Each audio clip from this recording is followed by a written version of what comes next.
Hello, good morning students.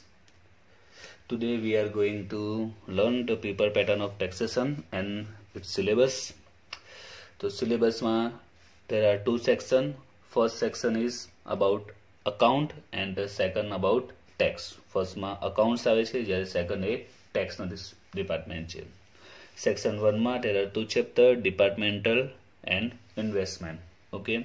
तो departmental and investment बने chapter एकदम इजी है बराबर है एम सौथी इजी कहवाय बने कम्पेर में एक्चुअली टैक्स नु सौथी इजी में इजी चेप्टर है टेक्सेशन जे आपने तमने ख्याल ओनली 4 वीडियो में आपने चेप्टर कम्प्लीट कर दीधुं छे एमां फक्त तमारे एक्स्ट्रा प्रेक्टिस नी जरूर है बाकी तो एकदम सिंपल चेप्टर है राइट एम खाली बेसिक कॉन्सेप्ट तमने ऑलरेडी क्लियर ज छे 11-12 में तमे फाइनल अकाउंट्स बनी गया है एंड कॉस्ट अकाउंट में एक्सपेन्स नु अलोकेशन कई रीते थाय एनो बेसिस पण खबर है बस ए 2 पॉइंट ने आधारे तमे डिपार्टमेंटल अकाउंट्स क्लियर करी सको छो। सेकंड है इन्वेस्टमेंट ए पण आपने स्टार्टिंग में चल्युं हतुं ए पण सिंपल है एमां केल्क्युलेशन अने इन्वेस्टमेंट अकाउंट ने आपने इन्वेस्टमेंट अकाउंट प्रिपेर करवानुं आवे छे એટલે ऑलमोस्ट बने सिंपल ज छे बट बनेनी कम्पेरिजन जो करिए तो इन शॉर्ट डिपार्टमेंटल इजी है बट एना माटे पण कंडीशन है कि 11-12 ना फाइनल अकाउंट नो कॉन्सेप्ट क्लियर होवो एटलो ज इम्पोर्टન્ટ है जो ये क्लियर हशे तो इजी कहेवाशे।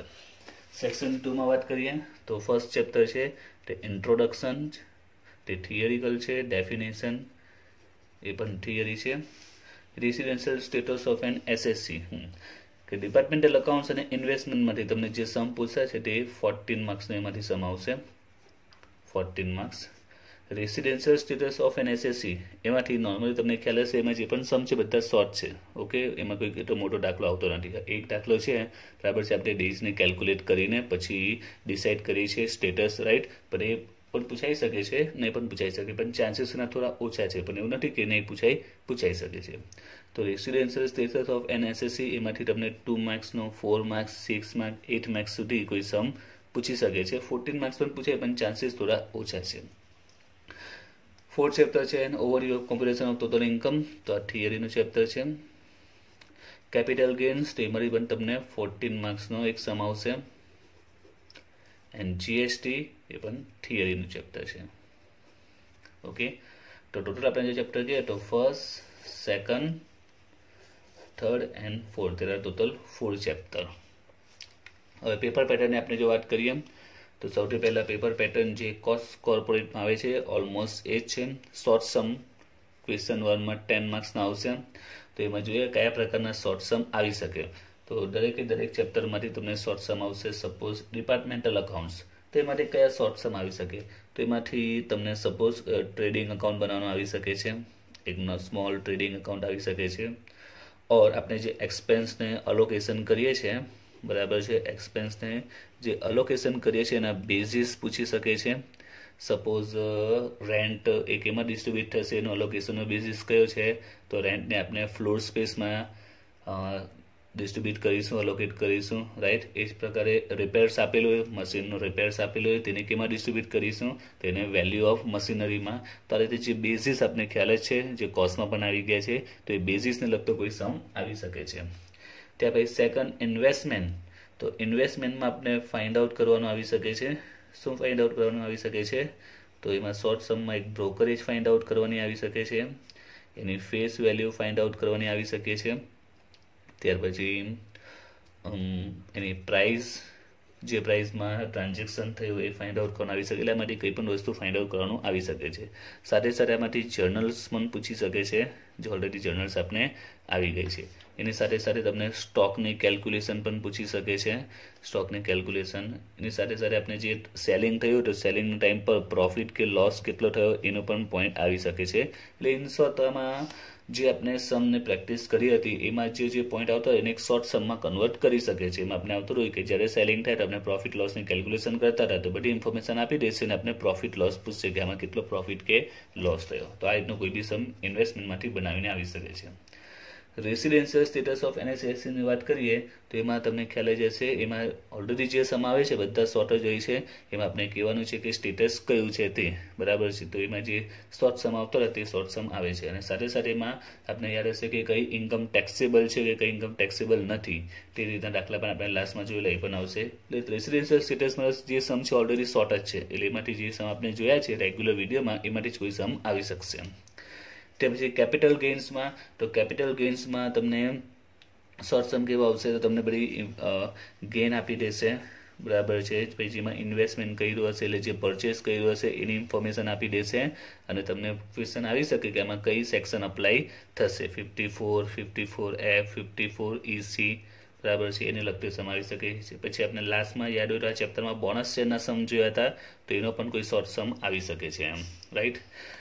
એટલે કે ઇન શોર્ટ સમ માટે ઇન માય ઓપિનિયન તમારે જો કોઈ એક્સ્ટ્રા પ્રેક્ટિસ કરવી હોય તો મે બી તમારે ઇન્વેસ્ટમેન્ટમાં થોડી કરવી પડે શોર્ટ સમ માટે.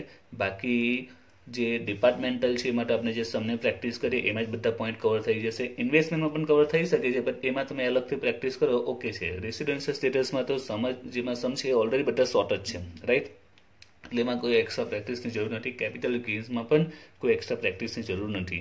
એટલે જો તમારે શોર્ટ સમની પ્રિપેર માટે એક્સ્ટ્રા પ્રિપેરેશન કરવી હોય તો તમે ઇન્વેસ્ટમેન્ટમાં થોડી એક્સ્ટ્રા કરી શકો છો. બાકીના માટે તો તમે જે ચેપ્ટરમાં કેલ્ક્યુલેશન કરો છો એમાં જ બધા પોઈન્ટ કવર થઈ જાય છે. જો કે ઇન્વેસ્ટમેન્ટમાં પણ ઓલમોસ્ટ કવર થઈ જાય છે, બટ એમાં તમારે એક્સ્ટ્રા કરવું હોય તો કરી શકો છો એમ, ઓકે. ત્યાર પછી ક્વેશ્ચન 2 ની વાત કરીએ તો એમાં 14 માર્ક્સનો સમ આવશે. 14 માર્ક્સનો સમ કેમાંથી આવી શકે છે, તો એક આવી શકે છે ડિપાર્ટમેન્ટલ અકાઉન્ટ્સમાંથી,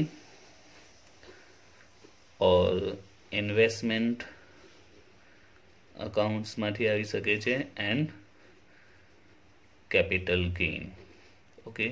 તો જે 3 ચેપ્ટર છે એમાંથી તમને 14 માર્ક્સનો એક સમ આવી શકે છે, પોસિબિલિટી છે.